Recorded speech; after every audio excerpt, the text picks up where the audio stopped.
Welcome to the workshop. Yeah, hello everyone again. Welcome to the workshop.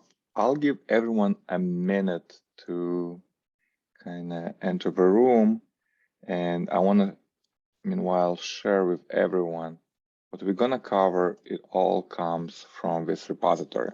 The slides, the exercises in separate workshop repo, but everything I'm showing is there, so you'll be able to always follow along or look at this later yourself.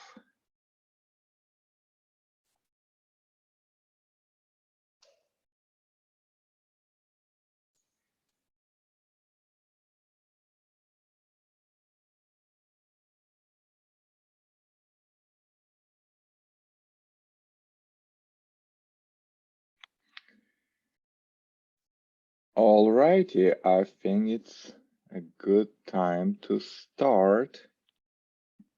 Welcome to the Cypress Continuous Integration Workshop, meaning we will learn how to install and run Cypress against an application on a continuous integration service. And I will cover kind of general CI service. Think, your Jenkins, your Travis's, GitLabs, but then I will look into how you can run it on popular CIs using plugins that I've written that make it much, much simpler. So today we probably will have time to cover generic or general CI, setup and run, and GitHub Actions. And tomorrow we'll continue and we'll see how to run it on CircleCI and on Netlify. Okay, a few words about me and why this workshop is close to my heart.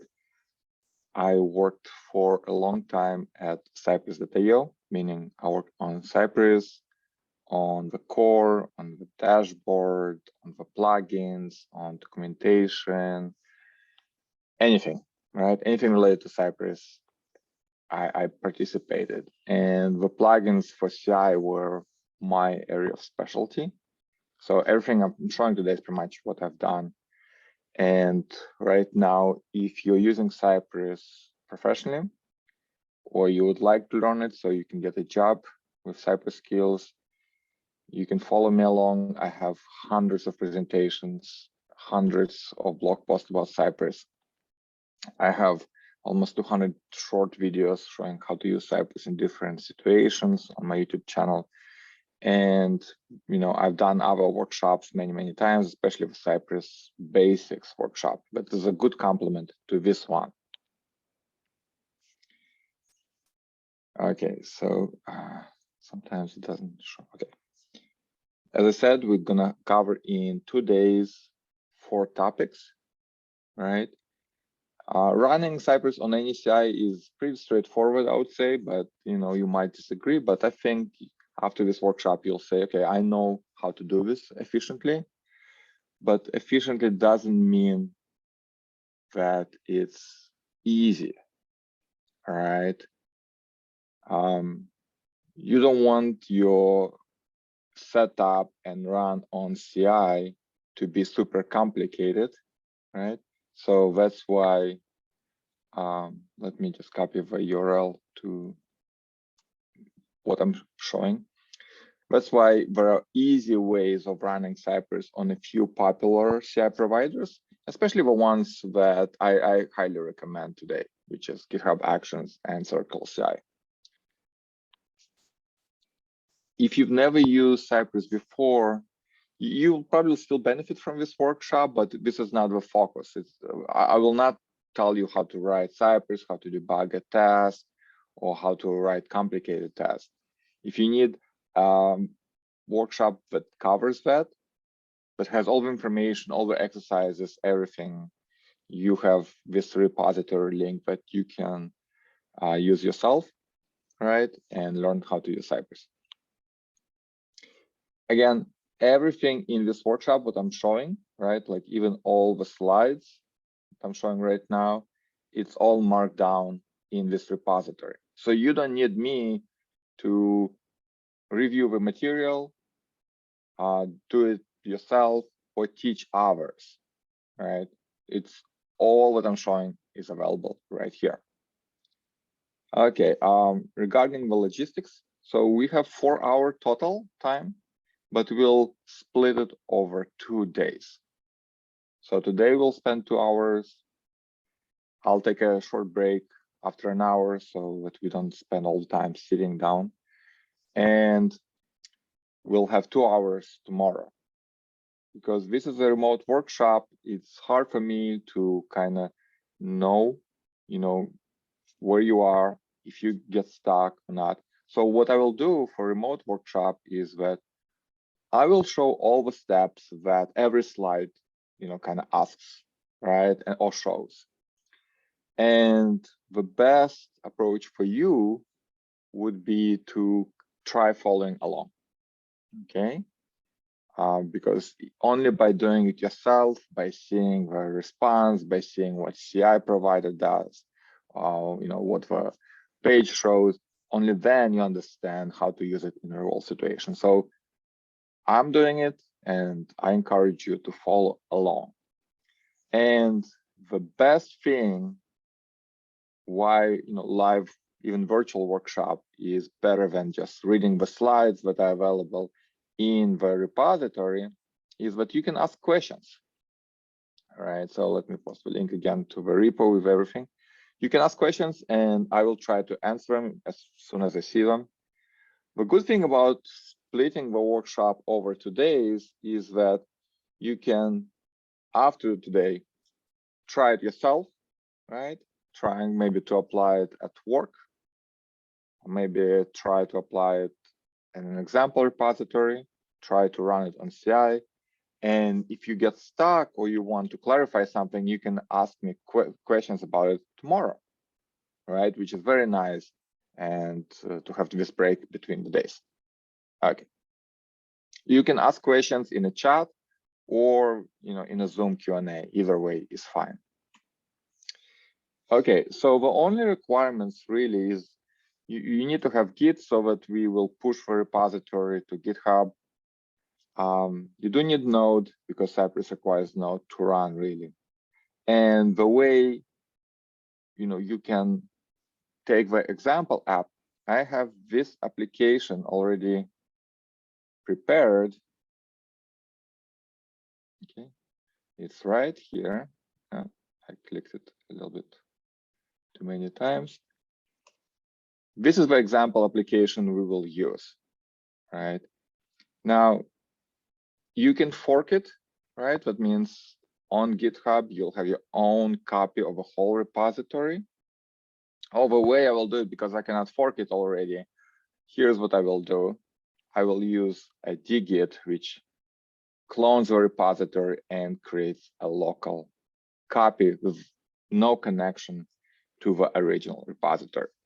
So here's what I will do, and I'll post these commands into the chat just in case. I will take my repository and I will go back to my terminal. Okay, let's see here. So I'm in a folder and I'll say, okay, dgit, meaning like remove all the Git information from this repository and copy it in a local folder in CI example. All right, so you can either fork repository or you can follow the steps along. Okay, so now I have the latest commit in the folder CI example. Okay, so I have, this is my repository that I just cloned locally under a name, has no Git information. So the first thing I want to do, I want to just make sure I have my own repository here. Okay.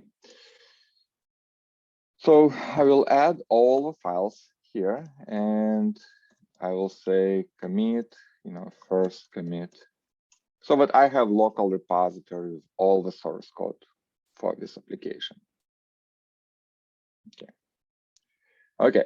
So if we want to run tests on CI providers for that repository, right, you need to create free accounts, right, on these services. So today, we definitely need at least the GitHub account. For tomorrow, you will need CircleCI and Netlify. And I do suggest you create a free account on Cypress dashboard, because that allows you to see the results, to run tests in parallel. Okay. So for everyone just joining us, everything I'm showing comes from this repository. Okay, so I already have a GitHub account, so I'm all set, and I do have accounts in other services, but the GitHub account is the first thing we need. So if you have your repository forked, you probably will see something like this, right? The new name under your profile on GitHub, it was forked from my repository name. So let me quickly go and create a new repository, and it will be new repository. And I'll say workshop example. Okay, and I'll make sure it's public. Create repository. So right now on GitHub, I just have empty repository, and this is where I will add to my local repository that I just copied. If you fork repository, you don't have to do it. You already have everything. Okay, so I will git push to that origin. So everything that I cloned locally now is here, and it has no connection to the previous repo. Okay. If you forked it, then you have to git clone your example to the local folder. The end result is that you have both GitHub repository with the app, and you have it locally. Okay, so what do we have locally? Okay, let's look at this again.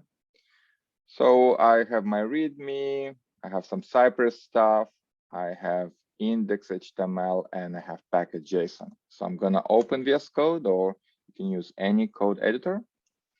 And README just has general information.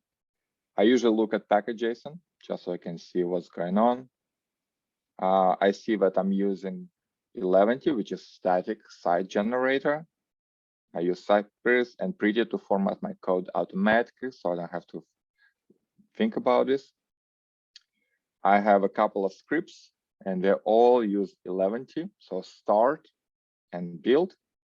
And I have a couple of Cypress commands. So let's see what this says. If I want to see what commands there are, I can always npm run, and it shows that the most often used, the built one, is start. I can start local application, and everything else is like build and test. Now, Cypress.json is a file that keeps all the configuration settings for Cypress. So if I open it in my code editor, I can see that I'm not using any plugins, no fixtures, nothing. It's bare bones testing. The only thing that I'm really using here is the base URL. So when my application is running locally, this is the port it's running at or on, right? And Cypress knows whenever I want to visit the site, this is the URL I want to look at. And all my tests are inside Cypress integration folder. So if I look at Cypress, again, I don't have any fixtures folders. I don't have support files, plugin files. I have only the test file, a single spec file. I have a block of tests called example site. And the first test, for example, loads. It visits the site. And again, where does it take the URL to visit? Whatever Cypress.json tells it. All right. Navigates, finds some links, clicks on it, checks the location, checks H2, and so on. Perfect. So the tests are very simple. The first thing I have to do is really install the dependencies. So I want to run the site locally. Before we can do something on CI, the site better work locally. So I'm going to install utilities. If you use Yarn, if you find like yarn log file, I don't have Yarn, but if I saw yarn.log, I would use yarn install. Okay, so what do we have? We ran the install. Seems like it installed everything correctly. Okay, so here's the first tip that will be very relevant to anyone trying to run Cypress on CI. When you run npm install, yarn install, it actually creates a folder, right?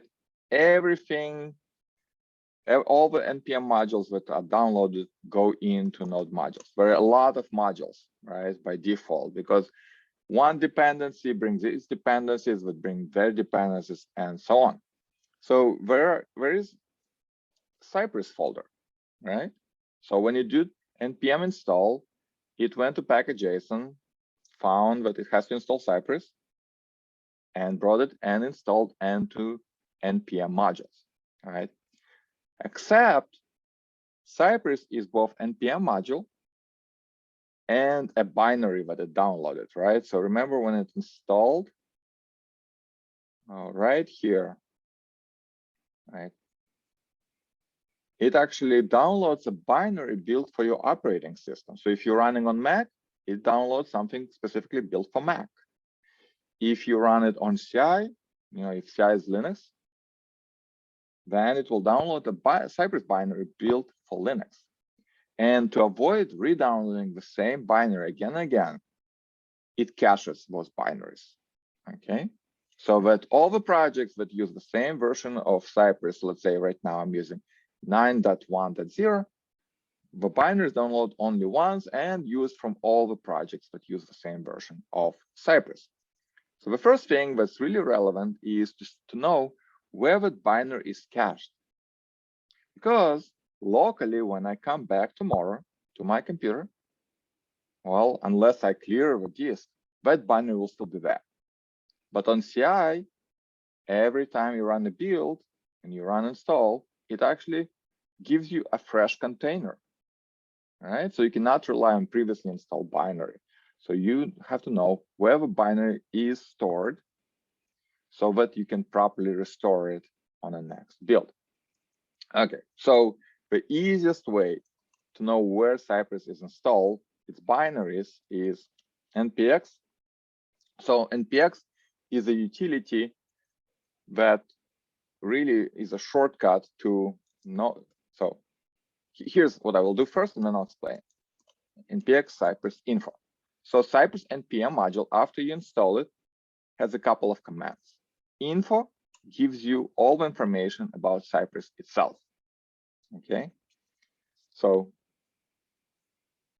it's displaying Cypress info on my machine. It looked around. It found that I have already a couple of browsers that Cypress supports, like Chrome, Chrome Canary, and Firefox. Okay. Then it noticed, okay, you don't have any proxy settings, no environment variables related to Cypress. And then it says, okay, binary caches. All my Cypress versions are downloaded into this folder. So if I look at that, I can see the binaries for every version of Cypress that I have installed. So the latest one, 9.1.0, is right here. You can run npx Cypress info on your CI to see exactly the same information, but for that operating system. Okay, so quick note, what is Cypress info? Right? npx in this case knows that I want to run package Cypress. So the first thing it will do, it will say, okay, is there such program Cypress under node modules.bin, which is a special folder where all the aliases that npm modules can have. So instead of running this command, which is platform specific, on Windows it will be something else, you just use npx in this case. Okay, so we know where the Cypress command. Now, let's look at our application locally. So we know that it has a start command. So in my folder, I'll say npm start, which runs 11t-serve, outputs some information. Again, this is specific for your application. I cannot tell you what your application will do, but it probably will serve something, some kind of page. And it says now it's available at localhost 8080. So if I go back to my browser and open it, I can see my website. It's not much, right? But it has a link. I can go to README and I can go back. So it literally took a few markdown files and convert them to HTML. It's a static site generated. Okay. So, but one other thing, when I'm doing serve, right, it's nice because if I change something, let's say if I'm here, right, so I'll say, good to see you at my workshop, right? It just changed. So when you do, in my case, 11t serve, it actually watches the files, rebuilds it instantly. It has optimizations for working while you develop the site. Now, but if you want to publish the site, you probably don't need watching the files. You don't need this live dev version. You want production version. So if we want to build the site, we will run, if we look at this again, we will run npm run build.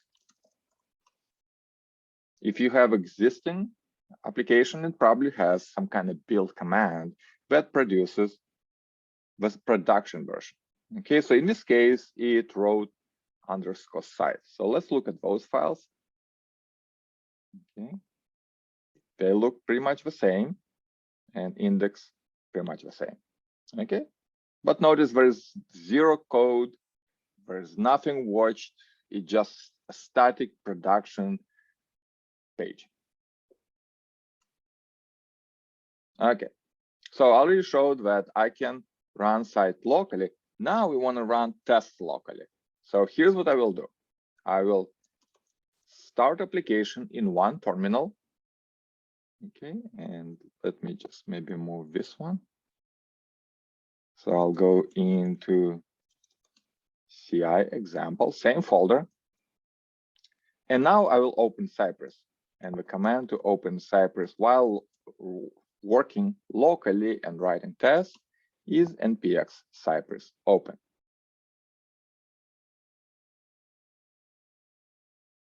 Okay, so right now Cypress shows all the files that it found in the Cypress integration folder.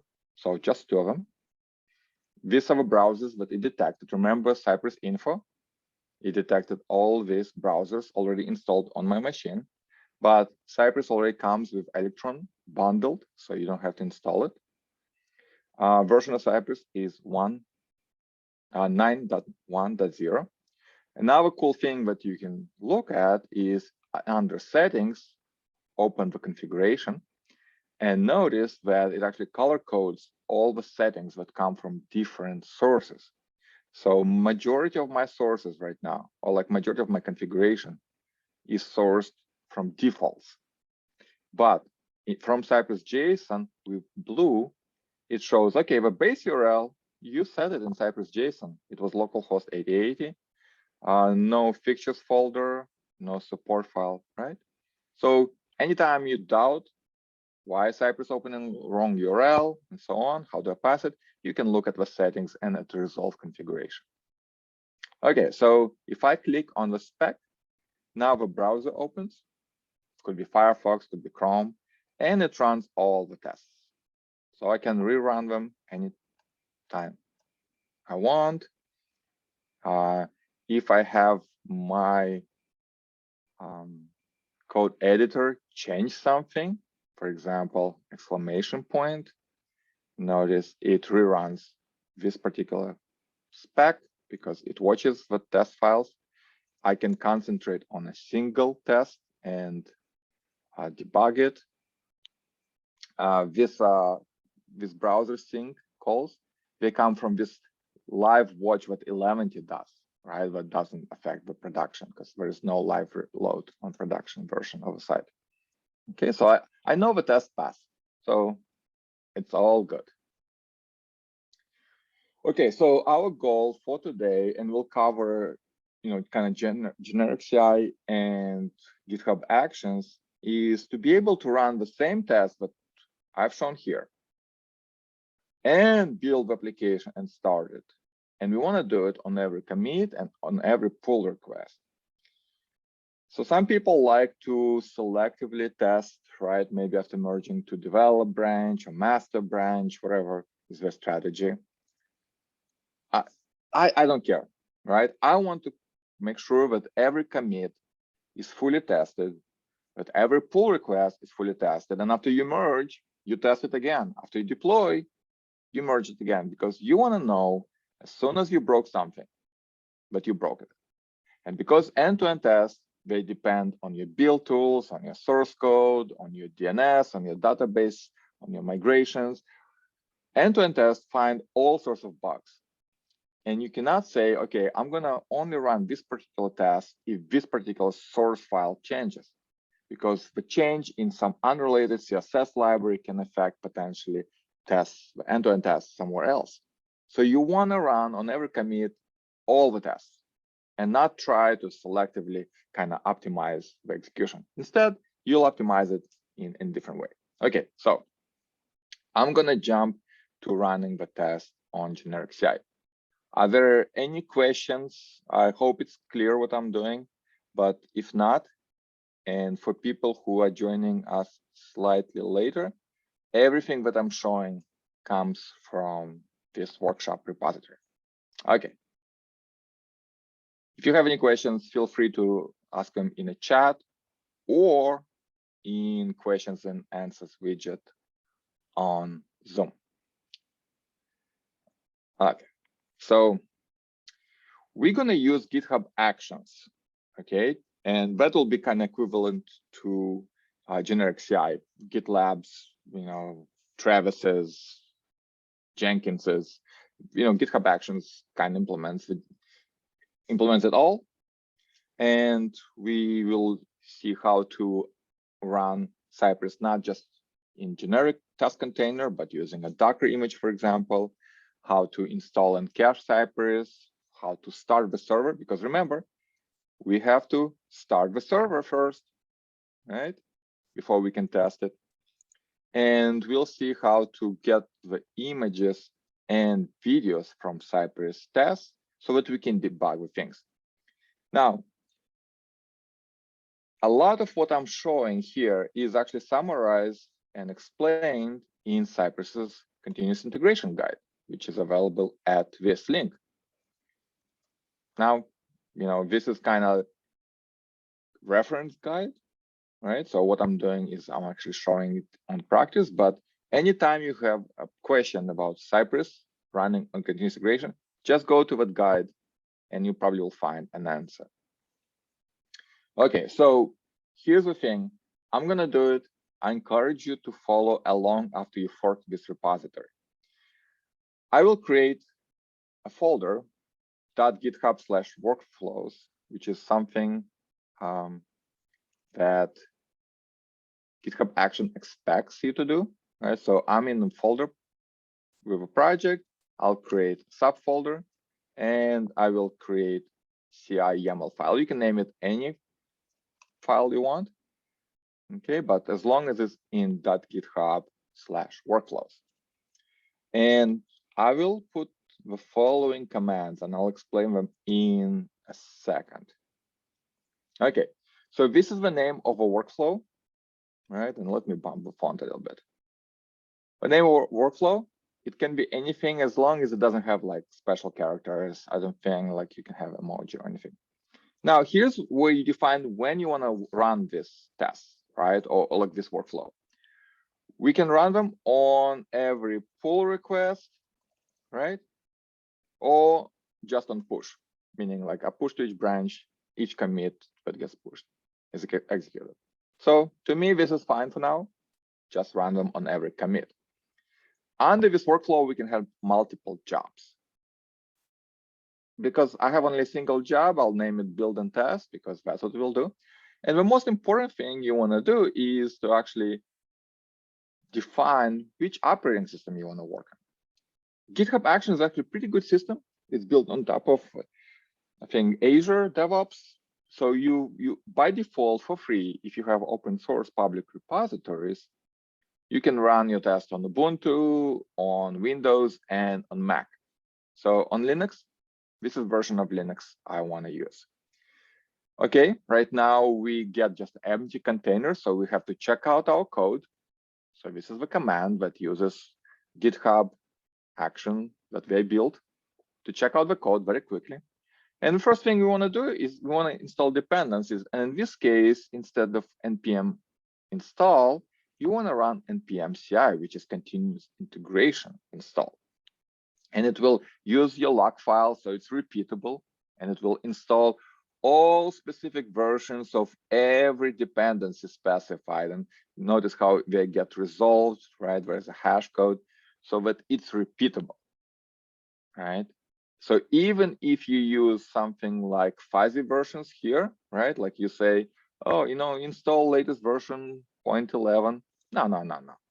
You want to install exactly the same code again and again and again. So that's why we're using npm CI, and we require a log file. Could be yarn log, could be package log. Well, we need to build the application, right? Because we need to, we need production version. If we cannot build the app, well, why? There's no sense in running the test, because they will not even work. And when we start the application in the background, right? So this is a Linux syntax for running a command, not blocking you so it resolves and exits, but in the background, because we want to run the server and the test in parallel. So after this command starts or runs, the server is started, and then we can run the test. So in this case, I'm using npm run sci::run, which is this command right here. So this is equivalent to, let's say, npm run sci::run, right? So we have our application running locally, and we're doing Cypress run, which runs in headless mode. We don't see a browser. This is kind of similar to what the CI provider would do. And in this case, when you do Cypress run command, it actually generates this terminal report, right? Version of Cypress, which browser it's using, how many test files it found, and for each file found, it runs and shows the name of a test and gives you a report at the end. Okay. And it even generates videos and screenshots of failures, if any. So I see Cypress videos. I see this file that is super quick because it finishes all the tests immediately. Okay.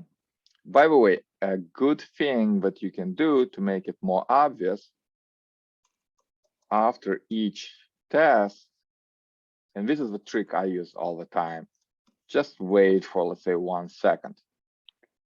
This will allow the video to actually finish nicely, right? Because at the end, the video is kind of cut off. Notice it doesn't even show the check mark at the end because the video stopped before the browser could re-render and generate the last video frame. So we want to add 1 more second probably after each test just to make the video slightly better. Okay, so we don't want to check in videos, so we will ignore Cypress videos. And we do want to add the GitHub folder, right? Because we want to push this code to GitHub so it actually runs this workflow. So I'll say added CI workflow. Okay, so let's see what happens after this. So I pushed my code. Right now I can go back to my example repository, which is right here. Okay, so notice this little check mark already appeared, right? There is now a check, right? Because we pushed code. And now if we go under actions, we can see that our workflow was found and it started executing. So we can click on the name of workflow, which is CI. Okay, there's only one workflow run. So if you have multiple workflows, like I usually have, some workflows can reformat the code, some workflow can deploy, and so on. This workflow is a single one, so we can click on the name of a workflow run. We had only a single job, right? So, by the way, here's another tip. Click on this button and say create status badge. We wanted to only have a badge for main. Sorry, it refreshed. So only for main and events. Notice you can trigger workflows for pretty much anything. Often I would configure it to be triggered on deploy. So after you deploy to GitHub Pages, for example, or preview, there is a deployment status event, but my workflow was only relevant for push. Copy this markdown, close it, and I will add it back to the README. Okay, right here, so that we have nice badge that tells us the status. So if I look at GitHub, I can see immediately, okay, all the tasks have passed, everything is good. Okay, so let's look at our build and test. So it took 50 seconds. All the steps from the application, right, from CI are in the user interface. So checkout took 1 second to get the code. Install dependencies took 24 seconds, right? Because not only we had to do npm CI, which does node dependencies, it also had to install Cypress, right? And that takes time to download it, to unzip it, and so on. We built the application, we started the application, and we ran Cypress tests, headlessly, right? All these warnings from Electron can be ignored. Okay, same thing as we saw locally.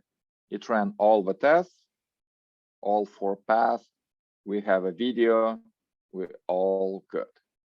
Okay, so pretty straightforward. Okay, actions, all passed. Now, usually CI providers give you some kind of container. GitHub Actions is pretty good system. They upgrade dependencies, they give you a lot in that container already. But sometimes on Linux, you go to CI and Cypress doesn't even start. And it will complain like, could not find some library. So the way you solve it is you look at the error message and you look at the dependencies. So depending on the version of Linux, you would have to add those dependencies to your container before Cypress can even run. These are all the libraries necessary for Electron applications to start, okay? And another good thing to make sure that you have all dependencies correctly installed and Cypress can start is to use this command npx cypress verify. So let me show what it does. It literally executes dummy Cypress command in the background and says, yeah, everything is good. The cool thing about this is that you don't have to do this. The first time Cypress runs, it actually calls verify and writes it into the cache. That's why it's in that cached folder. So then you don't have to repeat it again and again. It will not execute verify because it already has done it once. Finally, if you cannot install those dependencies on your CI because maybe it cannot install extra libraries, right? You can use a Cypress Docker image. So Cypress as a company publishes 3 different types of Docker images. The first one is the base. Okay, let's just see how it's, where are we? Okay, the base, right? So these images, they all have different version of Node. That's how they're named. And they just install all those dependencies like that you need. So in order for you to actually use Cypress base, you just have to do npm install, and you should be good to go. The second type of Docker images that Cypress publishes, they're built on top of Cypress base, but they also pre-install a browser. So Cypress counts with Electron browser, but sometimes you need Chrome or Firefox, right? So the way you do that, if you don't want to install, is to take one of the images, right? Let's say like you want Chrome 89 built on top of Node 12. Okay. So they also publish, new images semi-regularly or regularly. So the latest one that they have published has Chrome 94, Firefox 93. So you would just say, I want to run my CI job using this container, depending on the CI provider, and you have dependencies, browsers, and you'd have to do npm install and so on. And the final thing, if you have just the tests, right, like we have, we don't really have anything specific. We only need Cypress to run those tests, right? Like there are no plugins, nothing. Literally, if we had a container and we had a URL that we wanted to test, we could use Cypress-included. So Cypress-included are Docker images where there is a Cypress by version already installed globally. Okay, and it has a couple of browser images. Then you don't have to install anything. You just say, okay, on my CI, I want to run, in this container, let's say Cypress included and a version of Cypress, and it will execute Cypress run. And Cypress is already installed, so you're just good to go. So these are the dependencies. Okay, one thing that I can tell you right away. So imagine you're running this particular workflow, right? You have to install dependencies. And then you have to build the app and start it. So that takes some resources to actually run the application. If you have additional services like database, API, those take memory and disk space, right? And CPU. And then you try to run Cypress, and Cypress spins its own little Electron application and opens the browser. So, and then it drives the application, which loads your app and megabytes of JavaScript and so on. So sometimes running all these services inside the same container can just overwhelm the memory and just crush it, right? If you tried like running both the app and the browser inside a small container with like, let's say 2 GB of memory, you run out of memory and it just crashes. So if you find that on CI, like the browser crashes, Cypress doesn't finish, if you find that the video is choppy or just like shows something and then stops and there's just one frame and doesn't show the rest of the test, if you find that the tests are really, really slow, right? Like locally, all my tests, let's see, how fast did they finish, right? So locally, they finished in 560 milliseconds. How did we finish on my workflow? Right, so let's see. They finished in pretty much the same, right? Oh no, 5 seconds. Wait. Really? Yeah, look at this, right? So each test took like 200, 250, 50.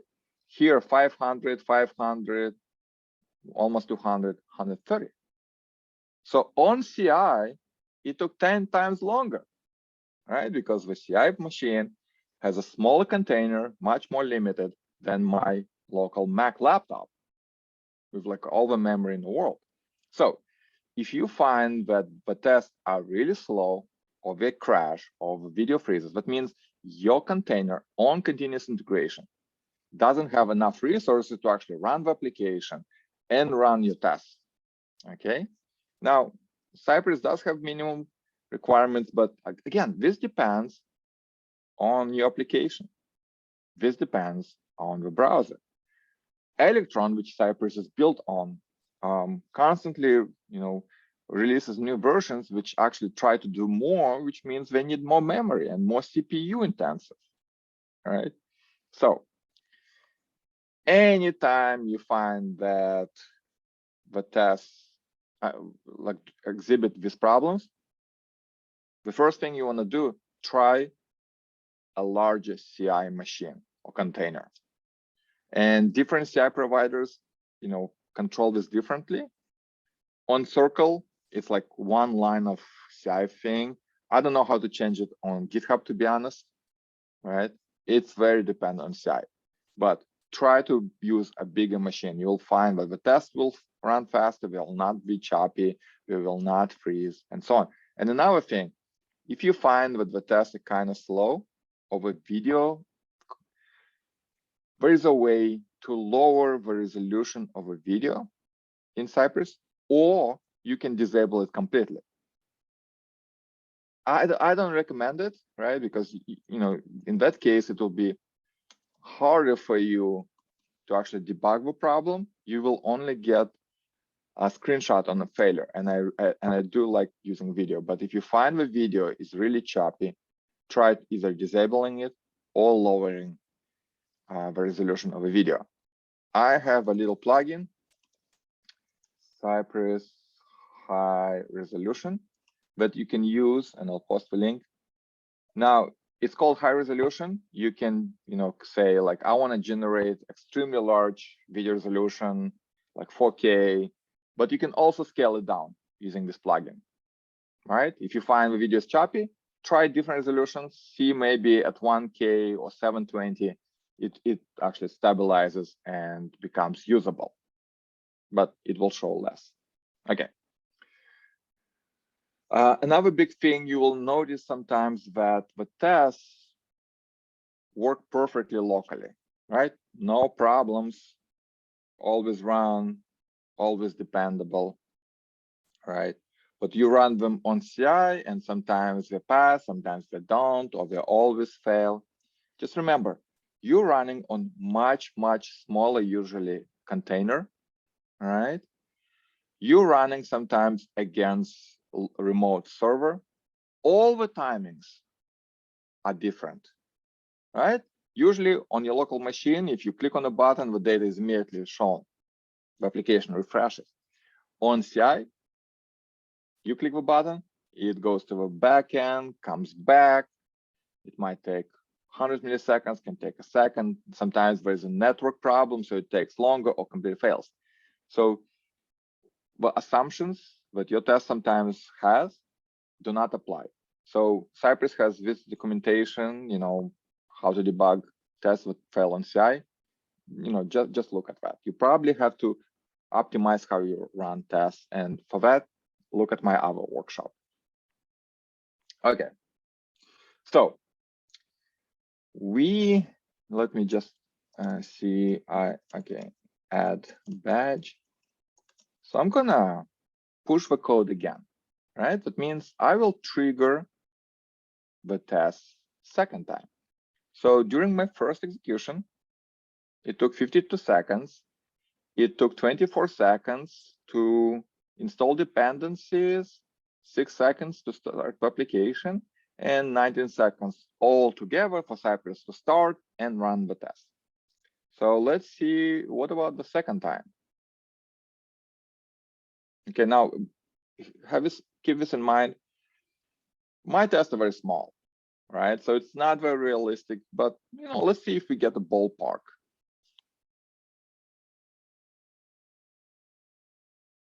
Okay, it's running the test, prints everything. Okay, timing could be slightly higher, slightly lower. Okay, almost done. Okay, I think the tests are done. And now take a look at this. So we have 19 seconds, I think, instead of 26 and 19, right? So the timing did not really change much. 1 minute, 3 seconds, 58 seconds. Okay.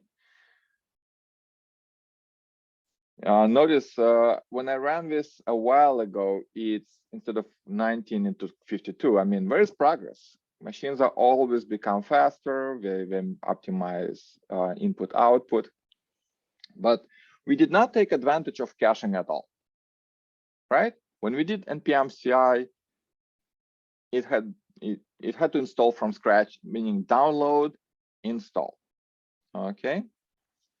Now, we know where things are locally. So if I do npm Cypress info, like I've shown, or cache path, which just prints the cache of Cypress. On CI, it would tell you, okay, Cypress, it will be cached right here. And you can look at Cypress documentation about caching and all the different situations and what they recommend caching. But basically, we want to save folders so that we don't download npm dependencies, which are stored in .npm folder in a user folder. And we do want to store this .cache because that's what Cypress binary is. Okay, so how do we do it ourselves? This is where we can use a caching command. And I'm just gonna copy paste this and then I'm gonna explain it. Okay. So CI. So after we check out the code, but before we run npm CI. Okay. And I'll say added caching. Okay, and while it's starting there, here's what we do. So after we check out, we have all the source code locally in a container. Okay, so now we have, for example, package JSON, package log JSON. So then we tell this actions/cache, which is something that GitHub wrote. Hey, I want to store these two folders.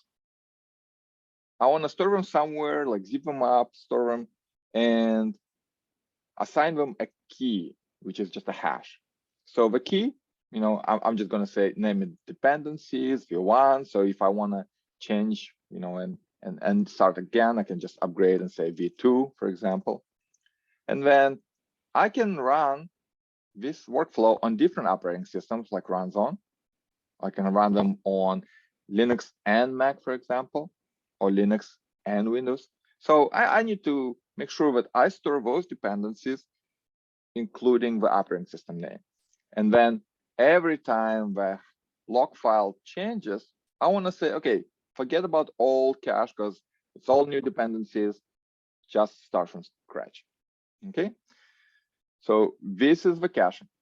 So first time, it will not find cache, so it will just run npm CI, and then it will automatically cache those folders. So let's look at what it has done so far. So I'm going to go back to the repo. Where is it? Okay. So added caching. Okay, it actually increased the timing. Why did it increase? Okay, cache dependencies. Now it is 3 seconds. There was no previous cache, right? Could not find it because we never ran caching before.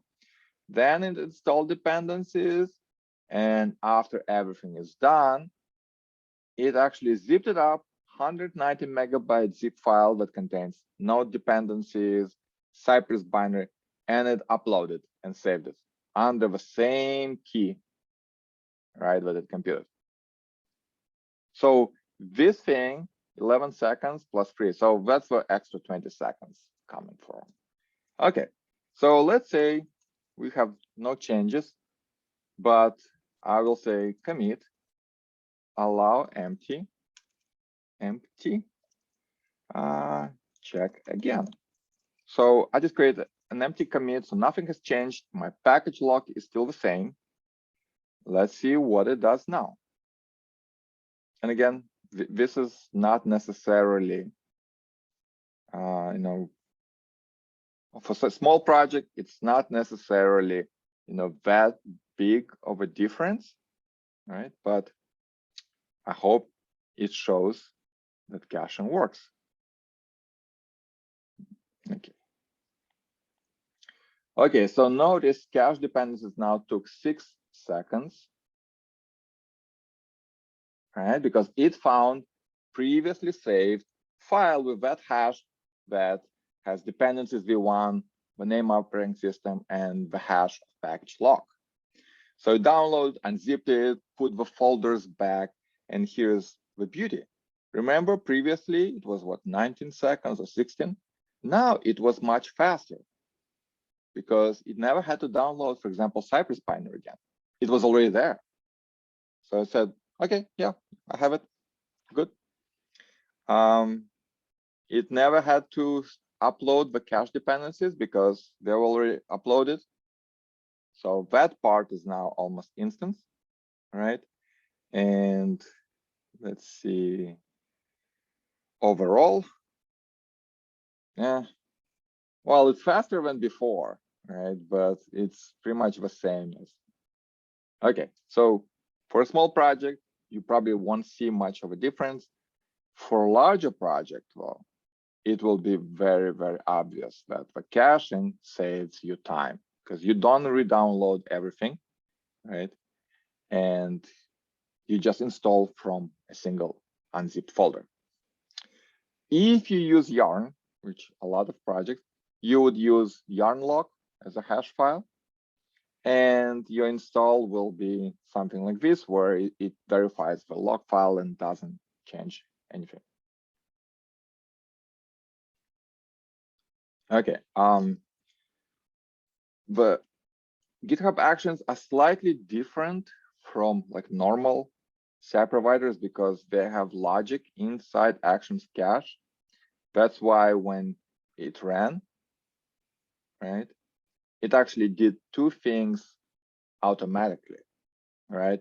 It cached dependencies trying to restore it, and it executed post cache dependencies where it saved a new or checked if it needs to save new set of dependencies.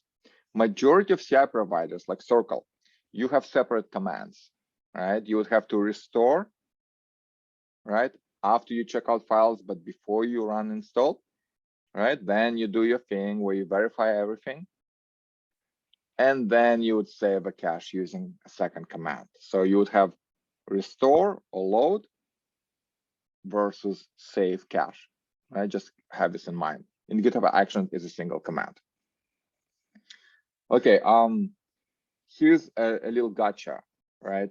A lot of people use the checksum or hash, right, from package JSON. So they think, okay, as long as this file doesn't change, as long as, you know, these fields, you know, literally the characters stay the same, you know, I can restore the previous cache, right? Like it's compatible. And a lot of CIs, they allow you to specify a fallback cache, right? Or multiple fallbacks. So saying, if you don't find this particular dependency exactly with checksum, yeah, just restore whatever is there, right? And unfortunately, I don't think this helps, okay? Because, and I'll answer a question that we have in a second. Because here's what happens. Imagine Cypress is cache. So you can look at Cypress info that tells you, you know, all the information about Cypress, tells you, hey, all the binary Cypress versions are cached there. So you can say Cypress cache. And by the way, if you just do cache help, it shows you subcommands. So Cypress cache is a command that allows you to check what you have cached, okay? So the one thing you need to do, and you'll notice, these are all the versions, the binary versions that I have currently installed, okay? So the one thing, if you use fallback cache, then what happens if you change package JSON if you upgrade Cypress version? Well, it will not find this key when it restores cache, so it will restore previous one already with older version of Cypress. Then you run npm install, which installs now, you know, we'll have, let's say, two versions of Cypress, old one and the current one. And then you save it under the new package JSON checksum. So you store two versions of Cypress. Next time you upgrade and you use the same thing, it will restore the fallback with two versions of Cypress. You install the third version of Cypress, save it. Now you have three versions of Cypress, and it snowballs. So I have a whole blog post that says, like, here's a problem, don't do that. Like, you will not win much by being precise. Always use the checksum from the log file, package log file or yarn.log. In that case, anytime you change something, anything, boom, you're out. So there is a question in Zoom, and I'm just going to post it here. Are caching configuration standard for all Cypress projects, or do we change? No, it's all standard. You always have node modules, right? That's where Cypress and all npm dependencies are stored. And you always have Cypress in a cached location. The cache location changes per operating system, right? But it's standard. Okay. And if you want to learn more, always look at Cypress continuous integration. There is a caching section. So anytime you need to look it up, just search caching. And I think it's here, right? So under continuous integration guide, you have a caching section that explains, but it never changes, okay? Okay, we are at the top of an hour. My throat is a little bit sore, so I'm gonna take 5-minute break and then we'll continue. And in the next hour, we'll finish this generic CI example, and then we'll move to using GitHub Actions for Cypress that will make our life much, much simpler. For people who just joined us, I post this link again and again, but we are looking at the content from the workshop that's open source, so you can definitely catch up and check it out yourself. So I'll see you in 5 minutes.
You know, I just looked at the list of attendees and I see some familiar names. I'm really happy to see them. And I'm really happy that I'll see more of them in the future.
All right, I think let's start and let's continue. I must say, we have 1 more hour today, and I talked about caching and using precise caching key so that you don't snowball dependencies. A very common question is, in our workflow, we simply said, okay, start in the background, our application, right? And we assume that it starts quickly, right? But Cypress can run because the URL starts. And sometimes it's not the case. Sometimes application is bundling files, transpiling files, initializes something. So sometimes between the start and the run, it takes a while, right? 30 seconds, minutes.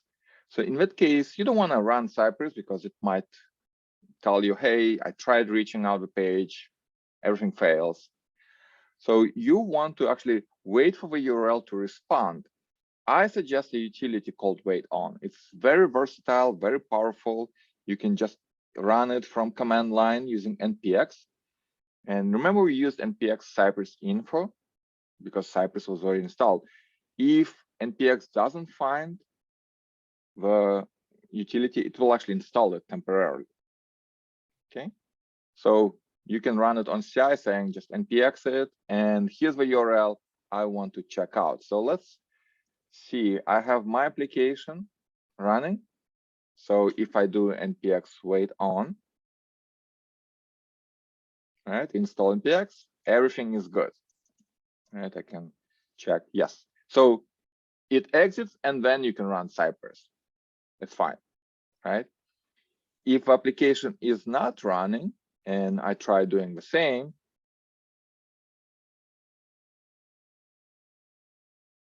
okay, notice it's just sitting there, okay? And it sits there pinging the URL. And when I start the app, boom, wait on finishes, and now you can start the test. So it's very convenient utility, but I definitely recommend so that you have explicit start application, wait for it to respond, start testing. A common question is this. So imagine you have a big repository, right? You have your application, all the tools, and yes, you install Cypress there, but on CI, you actually don't need Cypress in every job or every workflow, right? Maybe you want to build some your site, deploy it, and then run a test job. So in majority of cases, you actually don't need to install Cypress binary or cache it or worry about caching. So you can actually define a Cypress environment variable, Cypress install binary, and set it to 0. And in that case, you'll run npm install like before, but the binary will be skipped. So you don't have to worry about Cypress at all. So it will be faster to install because you're not installing Cypress if you don't need it. And you're not going to cache Cypress binary because it wasn't installed. Only the jobs that actually need Cypress will not define this variable. So if you already have a big workflows set up in your project, skip Cypress installation in jobs that don't need it. Another thing I recommend doing is using a utility I wrote, start, serve, and test. Okay, so here's a common situation. We need to run npm start, and then we have to wait for localhost 88 to respond. Then we have to run Cypress. When Cypress finishes, we have to stop, stop the server and exit it, right? It's such a common thing. So that I wrote a utility and I will install it as a dev dependency, start, server, and test. So I install it once. And then in my package.json, okay, what do I have? Well, I have start. Okay. So I usually define a command something like dev. This is something I want to do locally every time I work. So I'll say start test, which is something that start, server, and test defines. And I can say start. It's the name of the script I want to start. and I want to test localhost 8080, and when it responds, I want to do sci-open, which is the name of this script. So let's see how it works. So notice right now, I don't have anything running. I just use a single terminal. It runs the start command, the URL responds, and when it runs Cypress open, okay, I can pass the test. All is good, right? And then I can exit, and notice it shuts down the server as well. And it has a couple of optimizations because start is very common, right? I can just omit it because if it's 2 arguments, it knows I want to run start. And localhost with a port name is so common, I can just omit it. Okay, so I can just use this, and it's exactly the same way as before. So try using start server and test. On CI, you can do the same thing. So a lot of time Jenkins is a pain to deal with because you have to remember the background server process ID that you start, and so you can kill it later. In this case, you just say start server and test. It will start localhost 8080 response, and when you run Cypress run, which is headless, and then you are good to go. And then it will shut down the server at the end, so you don't have to worry about that. Okay, now that was all nice, flowers, everything is good. What happens when the test fails, right? So let's see, I'm gonna test the spec. I change the spec and I'll say, location readme Z. Okay, so I'll make the test fail. And I'll say fail on purpose. And I'll push it. So we change something, we'll make the test fail. We can see our CI provider running. It will take a couple seconds.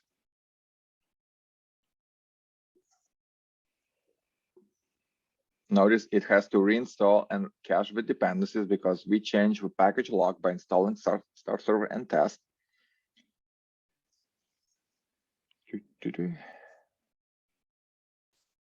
It's downloading Cypress right here. Okay, now it started. All good.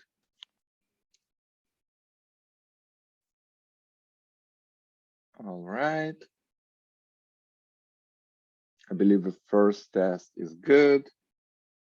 And it's the second test that will fail. Okay, and it fails.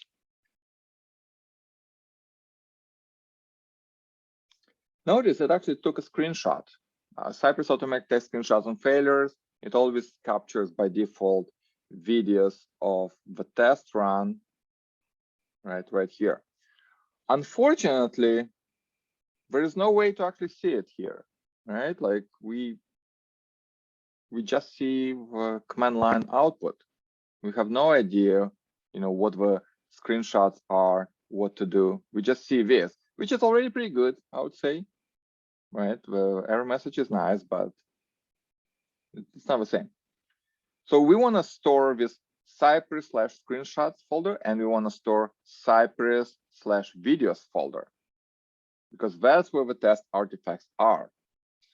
So luckily, GitHub people have written a utility for us. And I'm just going to copy paste into my workflow. So after we run the test, we have to use the action called upload artifact that can upload any kind of file. In our case, the files will be screenshots and videos.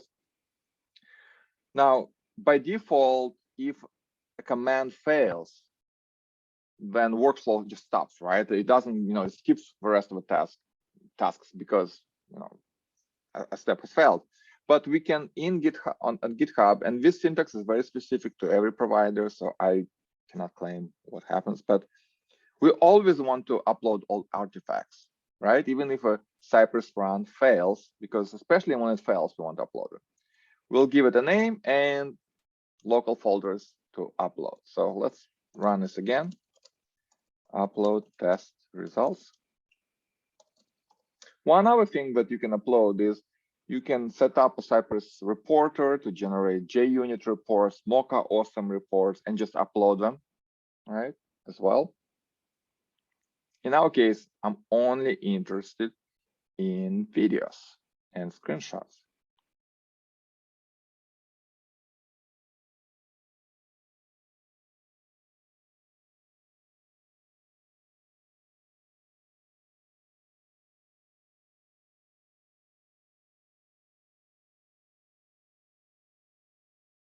By the way, I noticed that it's installing Cypress. It actually skipped caching dependencies right here because the test failed. Notice, okay, so it has failed, and when post cache dependencies was skipped because it said, okay, I probably should not cache those dependencies because something went wrong. So that's why it's installing again. If the test has finished, if the test had finished correctly, then it would cache and this would be fast. Okay, so our run has failed, and I'm just waiting for this upload. All right, and let's see what it says. Right. 2 files uploaded, right? So let's look again at the actions, and let's see where the results are. So we have to click on this, and all the artifacts that we uploaded are here, right? 200 kilobytes.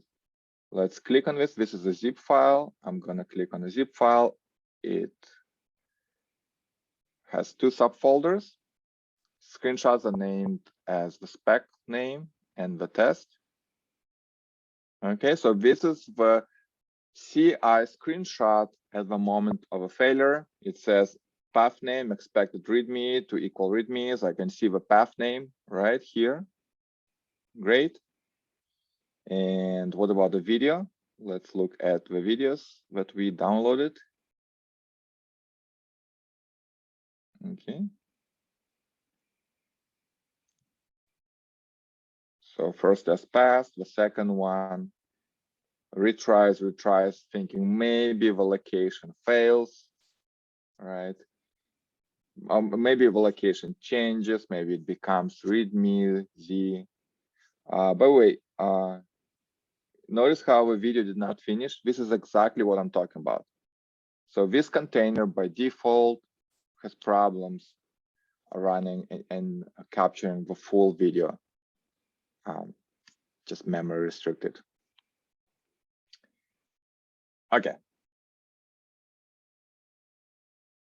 So this was okay. Downloaded, looked at things.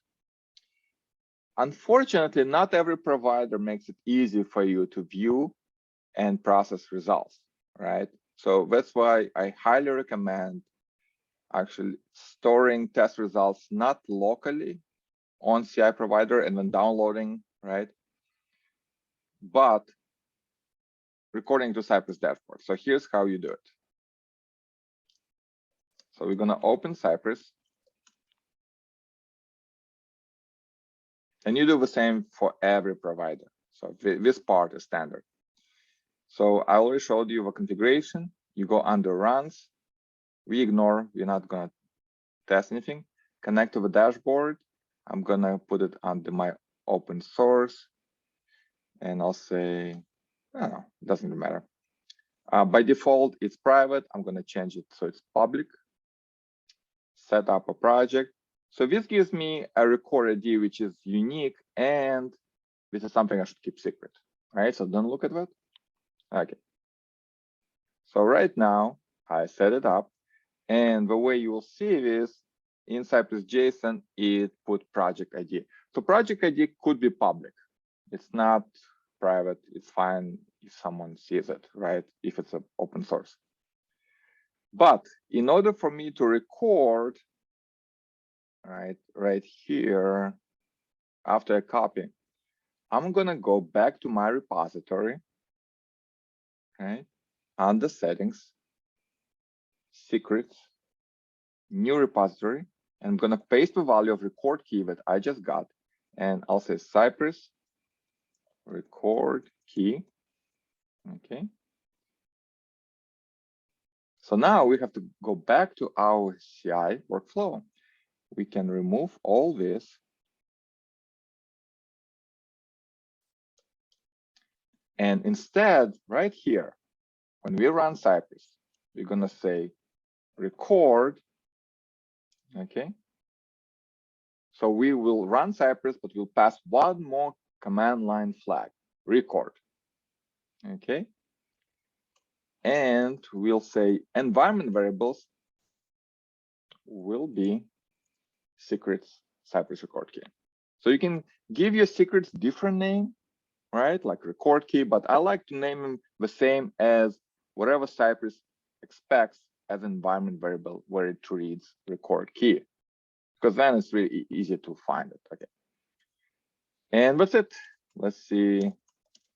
Record to Cypress dashboard. And we're gonna push the code. Let's look at the actions.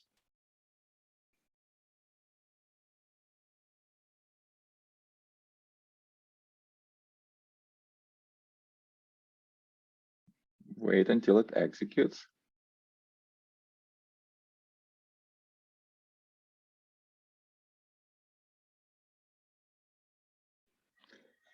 It depends, it's still not cached because it kept failing with this version. So let's see.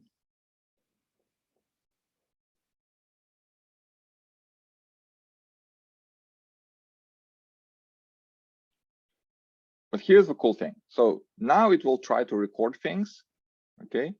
And it sees that there is a record. So it actually connected to the Cypress dashboard and created a new run. So if you click on this, you'll go immediately to Cypress for this particular project. I can look at, this is the first run ever. It's been running on GitHub Actions. You know, there's a URL. I can click on this to go back to the workflow. It knows the commit information. It knows the branch, everything. I can see that there is only a single spec file, right? So this will update once it's finished.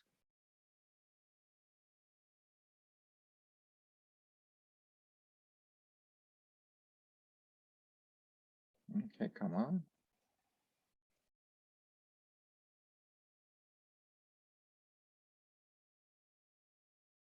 Come on, finish.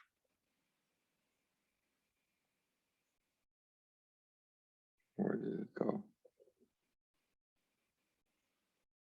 Oh, right here. No, this looks bad, but I think there might be a problem with version 9.10. People reported that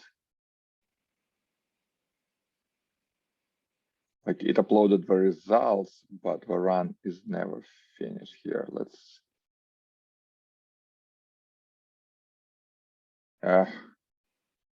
that's not right. I can see the terminal output.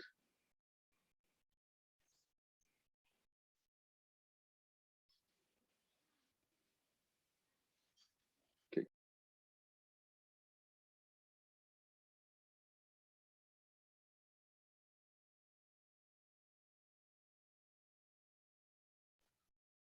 Let me do something really quick. Instead of version 9, let me try an older version,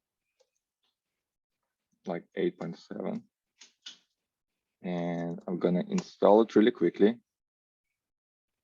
because I do want the recording, because later I will show Cypress actions and all that jazz. Try 8. Let me push it, because this is definitely a bug. It should have finished it. Okay, still running.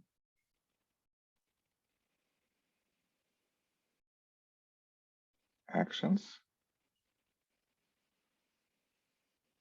Okay, while this is running, here's what I expected to happen. So I showed this, recorded run has a URL.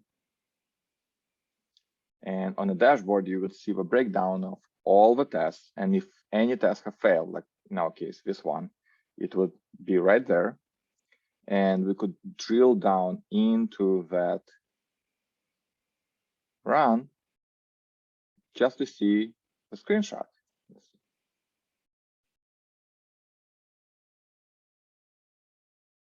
Right here, start the app, running Cypress tests. Okay, so I started the second run.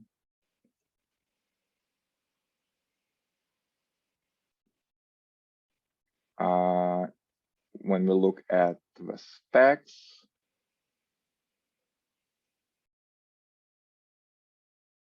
let's see. Okay, recorded run. Okay, so here it's correct, right? So definitely something with version 9. First test was fine. This test has failed. We can see the version of Electron. There is also a version of Cypress and all the information. And when we click on the test, we can see the command that has failed. We can see the screenshots from that moment. We can watch the video, right, from that particular test. Again, this container is very limited, so that's why it's very choppy like this. If we had any previous runs with this information, we would have all that information right there. So the dashboard actually gives you a lot more information and visibility into each result, right? Some other things you can do, right? If you have different browsers installed in CI, just pick the one that you want to run it, right? There's command line option. I ran tests on Linux, but on GitHub Action, you can use any of the operating system. You can even define a matrix build. 1 second.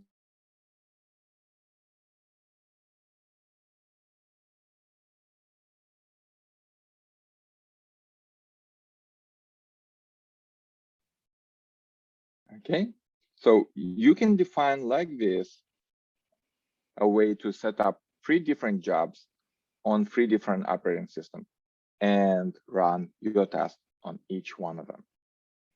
And then you would see something like this, where you have one job that runs Mac, Windows, Ubuntu. Again, this is CI specific. And one other thing, we added a CI batch, right? Like by creating it right here. For public projects, you can do the same thing. And I actually do like creating a badge so that you see the status right away. GitHub integration, Bitbucket, Jira, it's all nice, but we're interested only in results from the main branch with a test count. And I'm going to copy it. And I'm going to add it to my README file so that everyone who uses Cypress can immediately go to the dashboard and see the result. Dashboard.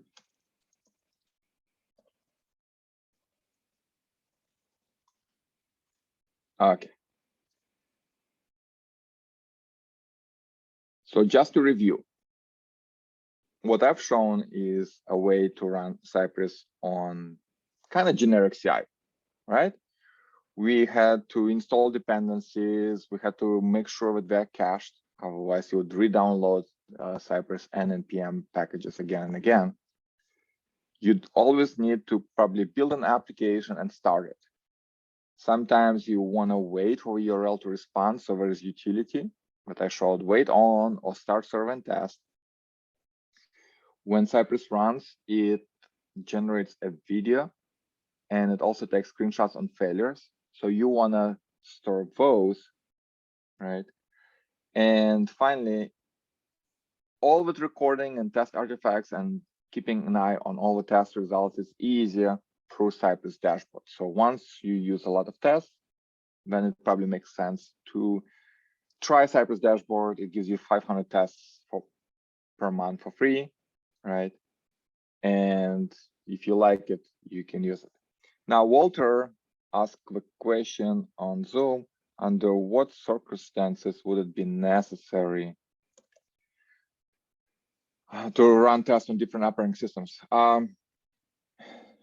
If you have developers or QAs that work on different operating systems, they use different laptops, for example, you do want to make sure that the app, for example, builds on Windows, so that someone doesn't accidentally come in with Windows laptop and all of a sudden cannot even build the application or run tests. And sometimes there are platform-specific things. Let's say you run a server, right, Walter, or some kind of local Express server that connects to the data, and that is operating system specific. So you do want to make sure you can start it locally on different operating system and run it. To be honest, I myself pretty much never run on different operating systems because all my examples are sites that are deployed somewhere that run on infrastructure that is not Windows or Mac or Linux specific. So it's your judgment call. By default, run on Linux, and only if you find a problem, then you switch to multiple operating systems. By default, you don't have to. Okay, so in the next half an hour, I want to take whatever we've shown, right, or seen before, right, and simplify it a lot, because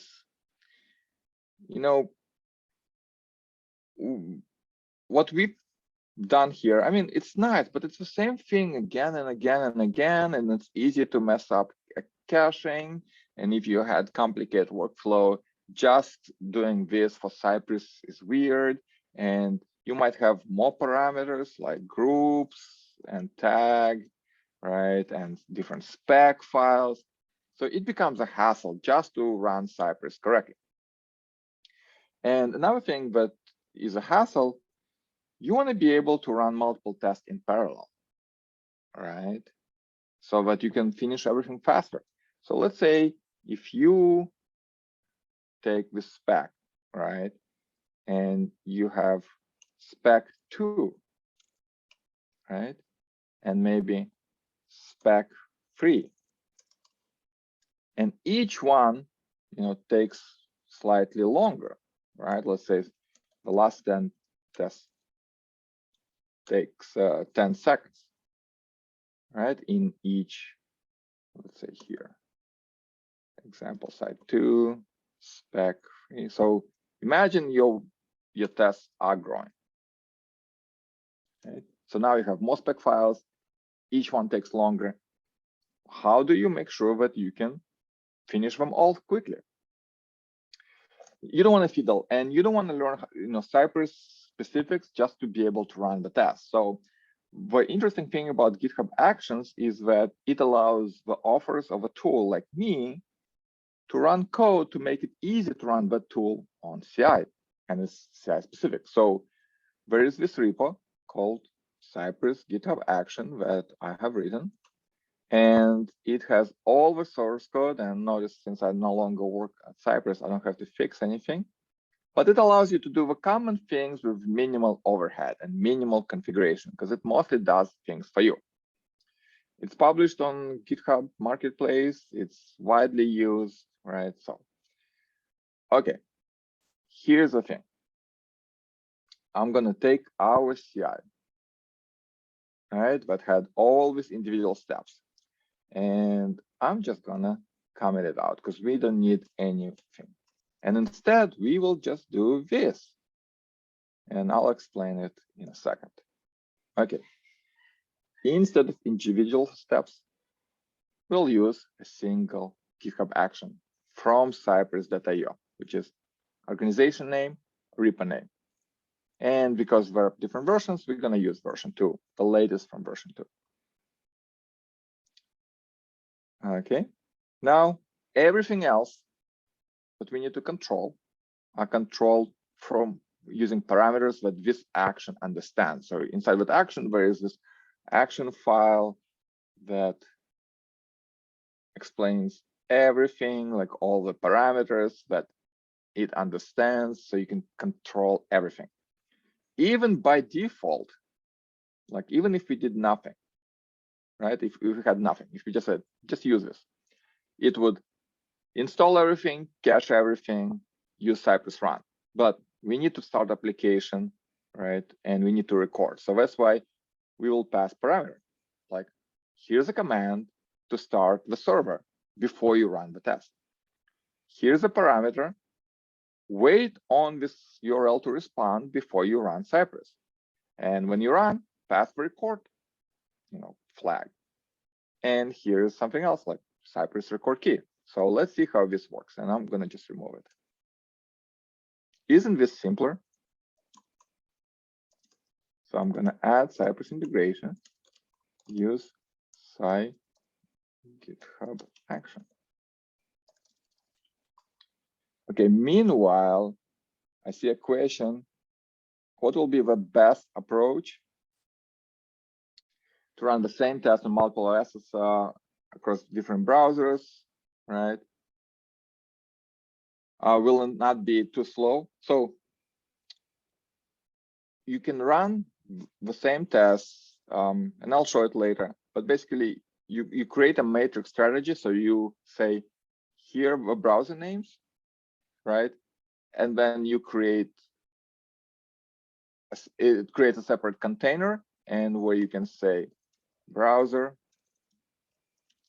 and then it will be like browser name. Let's say if inside your strategy you had a browser name.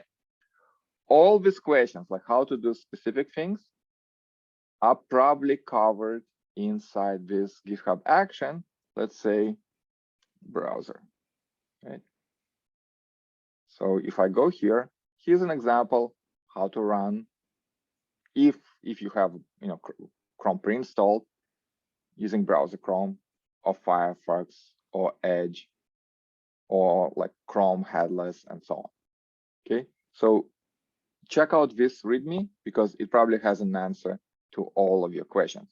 Will it be slower? If you set up parallel run, right, which is something I'll do next, right, then all these test jobs will run in parallel. So we'll have a container for this, container for that, and all of them will run in parallel. So it not necessarily has to be slow or slower than normal. Okay, so let's look at our action.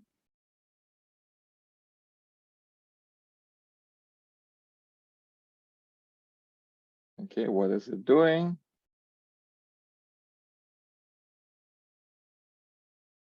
Come on, GitHub UI update. Oh, it is slow because we added 10-second delays everywhere. Okay, so this is example site 2, so that's the second, right? Meanwhile, let's look at the latest run. It already is recording the new run. So we have 3 specs, right? First spec has failed, second has failed, and the third one. And if I look at machine view, I have only a single machine that runs first spec, second, and now running the third. Okay, I can look at test results from each spec file, right? I can understand the failures. Okay, so it seems like everything that we've done before can be done using the same Cypress GitHub action, right? In a single, I would say, line, right? With a few parameters. That's it. So Cypress GitHub action covers all the common scenarios. As I said, there are a lot of examples that you might, want to look at that. For example, if you have multiple servers to start, just start them. No problem. You want to wait, right, on some URL, or you want to change and say wait for up to minutes. Like there are parameters for pretty much everything, right? just find them under examples. Okay, here's a common thing. Remember, I've done Cypress info right here that shows all browsers and versions of Cypress and the cache path. Why don't we see what GitHub Actions allow us? So we can pass npm run build. So this is usually what you would use to build the application before you start it and so on. But you can also, if we are not using it, just say npx cypress info. So let's do this, print info. And by the way, again, GitHub Action takes care of caching, so you don't have to worry about this at all. I'm gonna go back to GitHub Actions.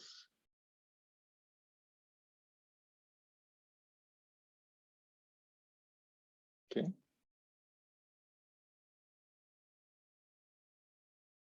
This is what I've done. So one thing while it's doing that about the versions, right? So we use the latest v2 version of this action and the latest v2 version from this action. All these are tags, right, into the repository, into this repository to be specific, right? So if you look at releases, you can be very, very specific. You can use only a specific version, and if you're not sure which one, you can just find it. And the most precise, you can even specify a commit. So you'll only use Cypress.io, GitHub Action from that specific commit. So it all depends on how much you trust GitHub Actions, right? Maybe you reviewed the code for this commit and you said, yeah, I trust it, right? So you're not upgrading accidentally and using something else accidentally. Okay, so let's look at this thing now. It's running the test, but it was supposed to do Cypress info before. Okay. So something that you will need pretty much after a month or even before that. So if you have multiple spec files, right, you want to, your test run becomes longer and longer because it runs by default everything one after another, right? So if we look at this result, right, we had 3 spec files. If you look at timeline, first machine ran, finished it, second spec, third spec. All right. Now, if you look at under machines view, or like actually under any view, if you click on machines, it will tell you, okay, right now it runs in a minute and a half almost. But if you bring 2 machines, it will probably finish in 51 seconds. And if you do 3 minutes, it will finish in 22 seconds because that's the longest spec, right? So you want to spin 3 different machines, and each machine will execute its own spec file. So in Cypress, parallelization is based per spec file, not per test file. I mean, not per test, but per test file. Okay, before we do this, right, build command npx cypress info. So we are running this command in GitHub Action. So notice GitHub has Chrome, Chromium, Firefox pre-installed already, just like my machine. And it's Linux, Ubuntu, right? And the cache folder is what we expect it to be. Okay.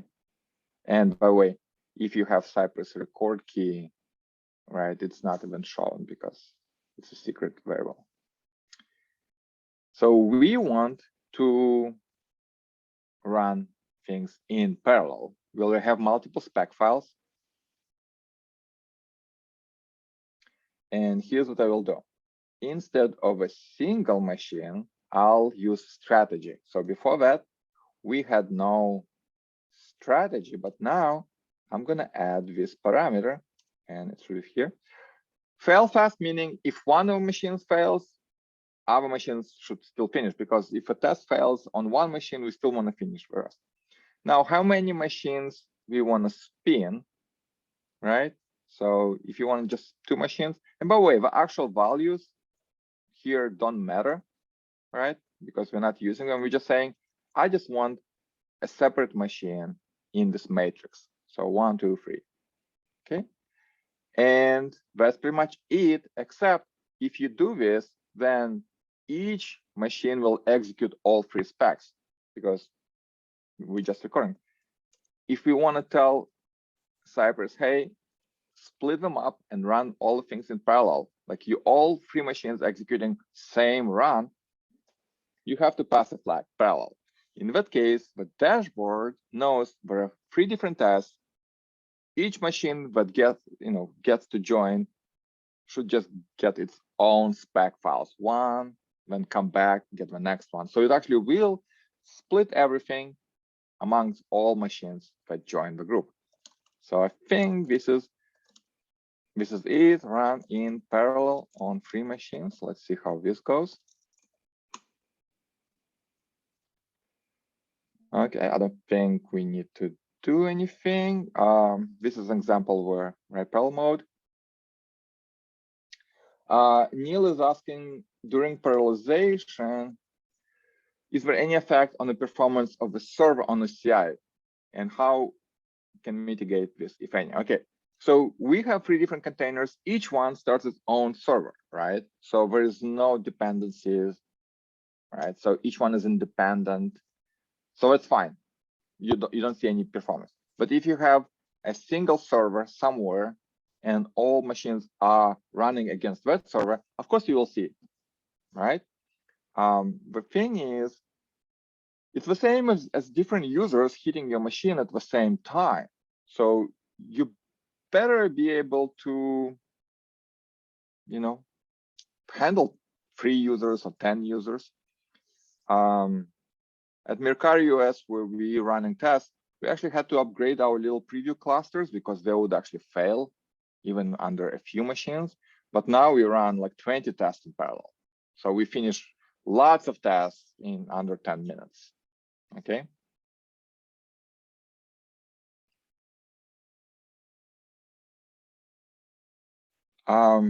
Walter is asking if when running tests in parallel, you talk about spec files. Is the same as feature files where Cucumber has been integrated? I guess so. I never use Cucumber. To me, it adds unnecessary overhead in understanding the test and debugging the test. I believe it is so, but I've never used Cucumber myself. But I think it is the same thing, because it's all per file. Each feature file generates a single spec file ultimately. So it probably is the same thing. Okay, so we push the code. Let's look at what has happened. Latest runs on 3 machines, specs, machines. Okay, so notice we now have machine 1, machine 2, machine 3, and each one ran with a single file. Now, we saved 53 seconds. Great. It finished in 30 seconds. Why didn't it finish in 22? Because notice the first machine was quick to join, right? CI providers, they don't say, okay, you're going to get 3 containers like up to like this milliseconds. No, they're like, okay, I'm going to spin the container. It takes time. It takes time to install things. So different machines, they come at different times. So this one started 13 seconds after the first machine. So that's why it actually was staggered.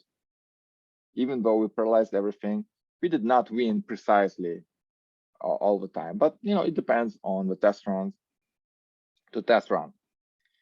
One other thing you might say is that, okay, this run, let's say right now it doesn't have a name, right? Like, notice it's unnamed group, and you'll say, okay, this is a group 1 all tests, okay? And maybe, so the third one, maybe you want to run just some smoke tests, and in this case, smoke test we don't have to do anything. We'll say smoke test, and I'm giving 0 and 1, so the groups are shown in the right order ultimately. And I'll say spec Cypress integration spec free.js. So we want to run just a single spec file. It's very simple filtering, but once this group finishes, then the next group starts and it will run all the tests. So let's see how this goes. Separate groups. Let's see what happens now.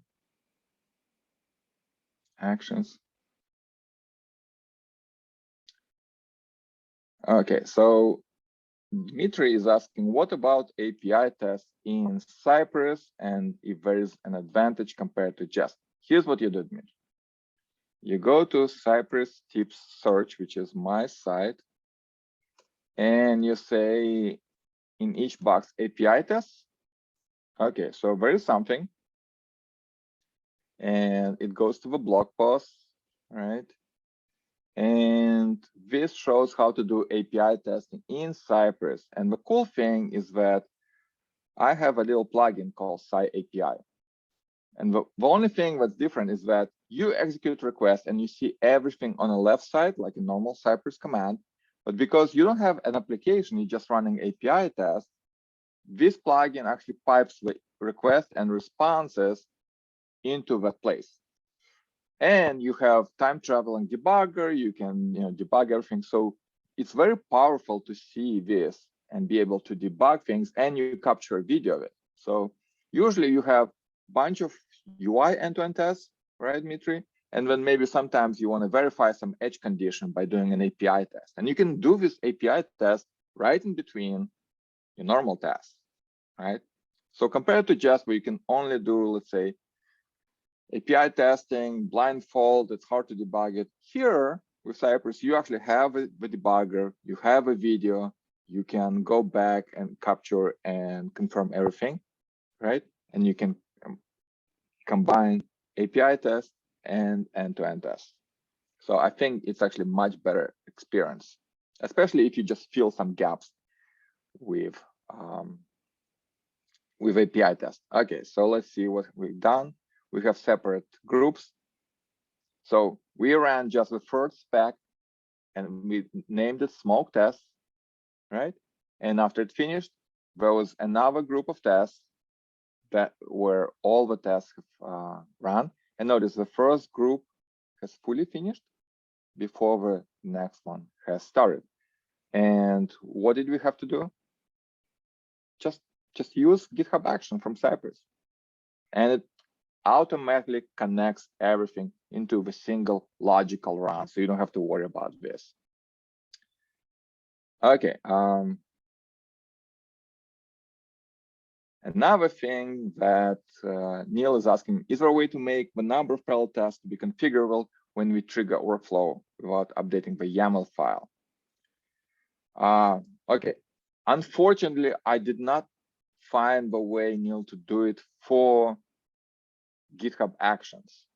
For CircleCI that we will cover tomorrow, you can pass it as a parameter. Okay, so I'm going to post this link, but I didn't find this for GitHub Action. It's not a Cypress problem. Cypress doesn't care how many machines join, right?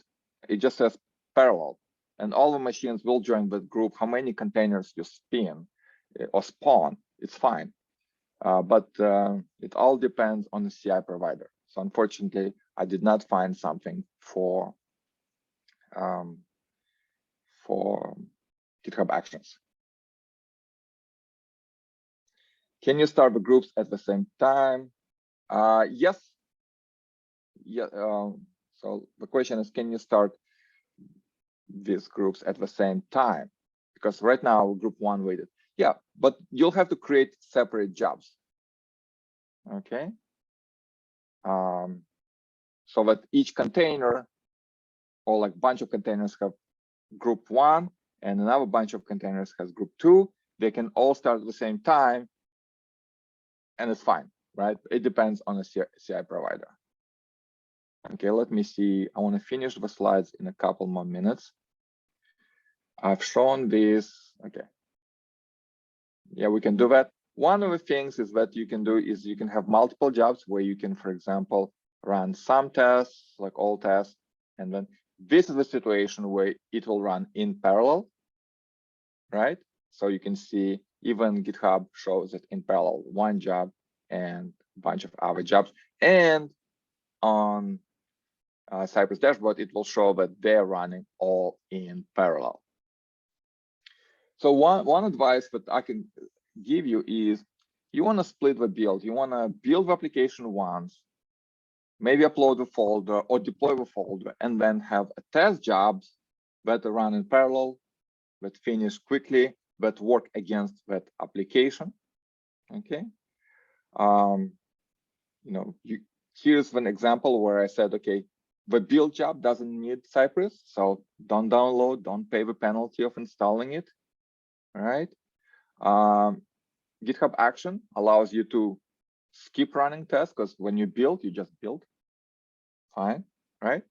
And then you upload the build site, and then you download this in the test job, right? That runs after the build because it needs the build job results. You download the site, and then you run all the tests locally against the build version of the site. So this is kind of like normal workflow, I would say, for most applications.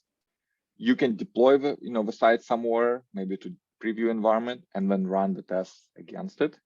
That's fine. Again, one job builds, and then bunch of jobs to test it. And the workflow in that case would not be like run at the same time, but one job builds, and then when it finishes, then there are several jobs that run testing it. Okay, there's lots of things you can go. I only showed local, right? But I have blog posts that show how to, for example, trigger GitHub Actions after you deploy, let's say to Vercel or to GitHub Pages, right? Like once you deploy a site, you want to test it. So you can see an example right here. And I believe this is the end of the first part of our CI workshop, right? We covered how to use GitHub Action to really just build and test, and how to actually optimize it, run things in parallel, split it up, and you have the links to more resources that cover a lot more situations. So I want to ask one last time if anyone has questions, and if not, I hope to see you tomorrow. Thank you so much for listening.